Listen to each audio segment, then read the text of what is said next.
Let's experience Joe Rogan. I like the podcast myself. Bottom line, we saw 3 impressive bantamweight finishes Saturday night. How do you see that division playing out, Joe? It's hard to call. There's so many contenders, but I think if I looked at all the impressive performances tonight, I'd say number 1 would be Aljamain Sterling. I think the fact that Sandhagen coming into this fight was so highly touted, and Aljamain was absolutely flawless, dominated every second of the fight, got his game online, cranked out a spectacular submission victory. I mean, I would say that Aljamain was the most impressive, but so much impressive talent in this bantamweight division. You saw Sugar Sean O'Malley emerge as a top contender. You saw Cody Garbrandt get back on track with a spectacular one-punch knockout of the incredibly durable Rafael Assunção. It was an amazing night. Last thing for you, you used the word impressive there a couple times. Good adjective to describe, of course, Amanda Nunes. You were right there, cage side. What do you make of what you saw tonight and what she's done throughout her amazing career? Just so dominant in every single aspect of the game. Her takedowns, her submission attempts. She almost finished her with a rear naked choke at the end of one of the rounds. She battered her on the feet. The toughness and the durability of Felicia Spencer was on display. Almost unfortunately, because we were calling for it to be stopped at the end of the 4th round. The amount of punishment that she took was kind of tough to deal with. It was a completely one-sided fight, but it just speaks to the talent of Amanda Nunes. The first woman to ever hold 2 titles simultaneously, the first champion to ever defend 2 titles simultaneously in the UFC. I mean, she's a real legend. Indeed. Speaking of a real legend, right after the main event, we got a tweet from Conor McGregor essentially calling it quits. Hey guys, I've decided to retire from fighting.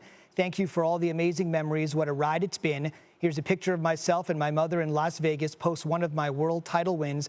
Pick the home of your dreams.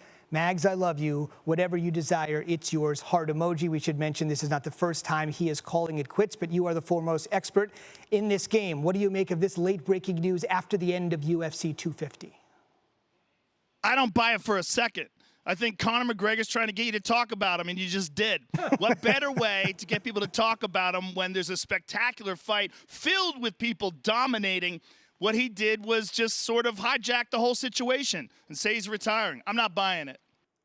I guess mission accomplished. We certainly did talk about him. One thing that you might not be aware of just moments ago, Conor McGregor tweeted that he's retiring. Did you see this? No, I didn't see it, but Megan O'Leary told me. Okay. What's your initial thought on Conor McGregor saying he's retired? Listen, I say it all the time. First of all, let me start here. Let me reiterate. We're in a pandemic, and the world is a really crazy, confusing place right now. And I think that a lot of people are feeling this. Listen, you don't think that I do? You think that what I'm doing right now is easy at all? I mean, there's 3 times a day I throw my hands up and I'm like, I'm done. I'm done with this. So I understand what everybody's going through, you know? And, everybody wants a fight right now. You just said it yourself. We can't move around. We can't go to different arenas. There's a lot of things we can't do. And I think a lot of people are frustrated right now. Frustrated and upset, mad, confused. Mm-hmm. I think that the world is very emotional, a very emotional place right now. Yeah. And nothing surprises me right now.